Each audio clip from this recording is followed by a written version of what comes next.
ചെങ്ങായിമാരെ കണ്ടോളേ മസനഗുഡി വഴി ഊട്ടിയിലേക്ക് ഒരു യാത്ര. ഇപ്പോൾ ട്രെൻഡിങ് ആയിരിക്കുന്ന ഒരു വോയിസും അതുപോലെ ഒരുപാട് വീഡിയോസും നിങ്ങളെല്ലാവരും കണ്ടിട്ടുണ്ടാവും. അപ്പോൾ ഇന്നലെ 28/1/2024 മസനഗുഡി വഴി ബാംഗ്ലൂരിലേക്കൊരു യാത്രയാണ്. അപ്പോൾ അതിൽ കണ്ട ദൃശ്യങ്ങളും മസനഗുഡിയുടെ വിശേഷങ്ങളാണ് ഞാൻ ഇതിൽ പറയുന്നത്. അപ്പോൾ പ്രകൃതി രമണീയമായ ഒരു സ്ഥലം ആയിരുന്നു മസനഗുഡി ഉള്ള ഈ ഒരു പാത. എന്തായാലും ഈ സമയം, അതായത് ഈ വീഡിയോ ചിത്രീകരിക്കുന്ന ദിവസം മുതൽ അവിടുത്തെ പ്രകൃതി രമണീയത അത്ര വലിയ മനോഹരമൊന്നുമല്ല എന്നാണ് എനിക്ക് പറയാനുള്ളത്. കാരണം ഓരോ സീസണുണ്ട്, ഇതിലൂടെ യാത്ര പോകുന്ന ഓരോ സീസണുണ്ട്. ആ സീസണിലാണ് നമുക്ക് ഇതിൻ്റെ പ്രകൃതി രമണീയത ആസ്വദിക്കാൻ പറ്റുള്ളൂ. എന്തായാലും നല്ല പച്ചപ്പും കാര്യങ്ങളൊക്കെ നിറഞ്ഞ നല്ല കാട്ടിലൂടെയുള്ള യാത്ര അത് വളരെ മനോഹരം തന്നെയാണ്. പക്ഷേ ഈ സമയത്ത് മസനഗുഡി വഴി ഊട്ടിയിലേക്ക് പോകുന്നവരുടെ ശ്രദ്ധക്ക്, കാരണം ഇത് നിങ്ങൾക്ക് കണ്ടാരാം, ചില ഭാഗങ്ങളിൽ മാത്രം ഒരു ചെറിയ പച്ചപ്പുണ്ട്. ബാക്കി ഉള്ള ഭാഗങ്ങളൊക്കെ കാടുകൾ ഫുള്ള് ഉണങ്ങി, പുല്ലുകളൊക്കെ ഉണങ്ങി ഒരു കാണാൻ വലിയൊരു ഭംഗിയൊന്നും ഇല്ലാത്ത രീതിയിൽ തന്നെയാണ്. ഇതിലൂടെയുള്ള യാത്ര മനോഹരമാക്കുന്നത് ഇതിലൂടെയുള്ള ആ ഒരു റോഡ് തന്നെയാണ്. നല്ല ഫിനിഷിങ്ങാണ് റോഡ്. പക്ഷേ വീതി ഇല്ല എന്നുള്ളത് കാര്യം എല്ലാവരും ഓർക്കണം. രണ്ട് വലിയ വണ്ടികൾ വന്ന സൈഡ് കൊടുക്കാൻ സ്ഥലം ഇല്ല എന്ന് തന്നെ പറയാം. പിന്നെ ഇപ്പോൾ ചില ഭാഗങ്ങളിൽ ഇതിൻ്റെ ഓവർപാസ്, വെള്ളത്തിൻ്റെയൊക്കെ ബ്രിഡ്ജുകൾ വരുന്നുണ്ട്. അതിൻ്റെയൊക്കെ വർക്ക് നടക്കുന്നത് കാരണം ചെറിയ കച്ചറകളെല്ലാം ഇപ്പോൾ ഇതിൽ കാണും. എന്തായാലും ഈ നിങ്ങളെ ദൃശ്യങ്ങളിൽ കാണുന്ന പോലെ ഇതാ മരങ്ങളൊക്കെ ഇല പൊഴിഞ്ഞ് അടിയിലെ പച്ചപ്പൊക്കെ ഉണങ്ങി കാടുകളൊക്കെ പ്രകൃതി രമണീയമല്ലാത്ത ഒരു അവസ്ഥയിലാണ് ഇപ്പോൾ കിടക്കുന്നത്. എന്തായാലും കാട്, പച്ചപ്പ് ഇതൊക്കെ ആഗ്രഹിക്കുന്ന ആളുകളാണെങ്കിൽ ഈ സീസണിൽ പോകാതിരിക്കുക. എന്തായാലും മൃഗങ്ങളൊക്കെ കാണാം, കുറച്ച് മൃഗങ്ങളൊക്കെ കാണാം. മാനുകളുടെയൊക്കെ ഒരു മഹാസമ്മേളനം തന്നെയാണ് കാട്ടിലൂടെ നമുക്ക് കാണാൻ സാധിക്കുന്നത്. പിന്നെ കുറച്ച് ആനകളും, പിന്നെ കുറച്ച് സിംഹവാലൻ, കുരങ്ങ്, അതുപോലെ ചെറിയ മൃഗങ്ങളെ കുറച്ച് കാണാൻ പറ്റും. എന്തായാലും മനോഹരമായ ദൃശ്യം തന്നെയാണ് ഇതിലൂടെയുള്ള ഒരു യാത്ര എന്ന് പറയുന്നത്.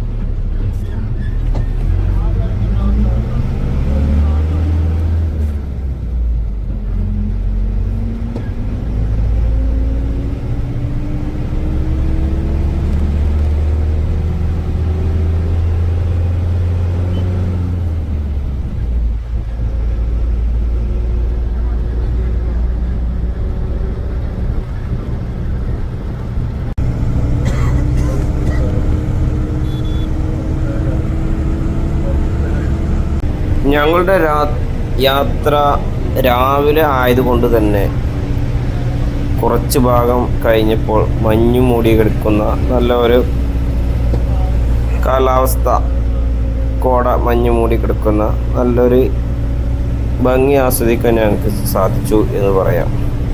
കാട്ടിലൂടെ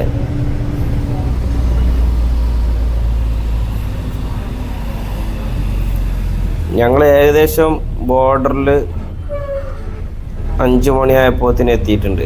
6 മണിക്ക് ബോർഡർ തുറന്നതിന് ശേഷം ഉള്ള ദൃശ്യങ്ങളാണ്.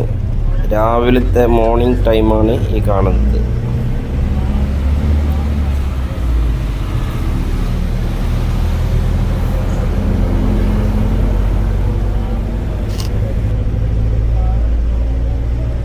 പിന്നെ ഇതിൽ നമുക്ക് ഇതിൻ്റെ നടുഭാഗത്തായിട്ട് ടൈഗർ റിസർവ് എന്ന ഒരു സംഭവമുണ്ട്. അവിടെ ഒരു പ്രത്യേക കവാടം കാര്യങ്ങളൊക്കെ നിങ്ങൾക്ക് കാണാൻ സാധിക്കും. അവിടെ പ്രത്യേക പാസും കാര്യങ്ങളൊക്കെ അവിടെ നമുക്ക് അങ്ങോട്ട് പോണവർക്ക് എല്ലാവർക്കും തന്നെ അവർ പൈസ ഈടാക്കണം എന്നൊക്കെ ഉണ്ട് കേട്ടോ. അത് നിയമപരമായിട്ടാണോ എന്താണെന്ന് നമുക്കറിയില്ല. കാര്യം പൈസ ഈടാക്കുന്നുണ്ട്. ടൈഗർ റിസർവിൽ പ്രത്യേക സർവീസുകളൊക്കെ ഉണ്ട് കേട്ടോ. കാടിൻ്റെ ഉള്ളിലേക്ക് പോകാൻ പ്രത്യേക തര വണ്ടികളൊക്കെ ഉണ്ട്. ഓപ്പൺ ജീപ്പുകൾ, അവിടുത്തെ ഫോറസ്റ്റിൻ്റെ അനുമതിയോട് കൂടിയ ഓടുന്ന വണ്ടികളാണ്. അപ്പോൾ അതിന് വണ്ടി ഇവിടെ സൈഡാക്കിയിട്ട് പ്രത്യേക ഫീസും കാര്യങ്ങളൊക്കെ ഉണ്ട്. അപ്പോൾ കാട്ടിൻ്റെ ഉള്ളിലേക്ക് പോകാൻ ആഗ്രഹിക്കുന്നവർക്കൊക്കെ ആ സർവീസ് ഉപയോഗപ്പെടുത്താം. എന്തായാലും ടൈഗർ റിസർവ് ചെക്ക് പോസ്റ്റിലാണ് ഈ കാണുന്നത്.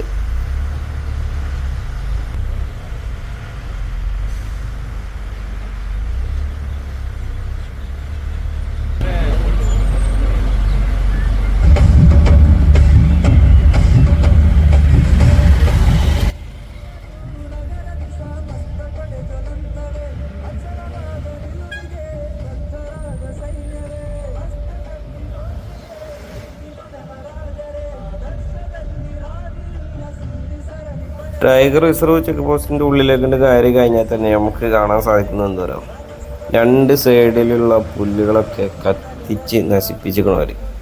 വന്യമൃഗങ്ങളൊക്കെ ഇങ്ങനെ പുറത്തേക്ക് ഇങ്ങോട്ട് റോട്ടിലേക്ക് കയറാതിരിക്കാനാണ് എന്നാണ് എനിക്ക് തോന്നുന്നത്. കാട് പിടിച്ച് കിടക്കുന്ന ഈ റോഡിൻ്റെ രണ്ട് വശങ്ങളും പുല്ലുകളൊക്കെ കത്തിച്ച നിലയിലാണ് കാണുന്നത്.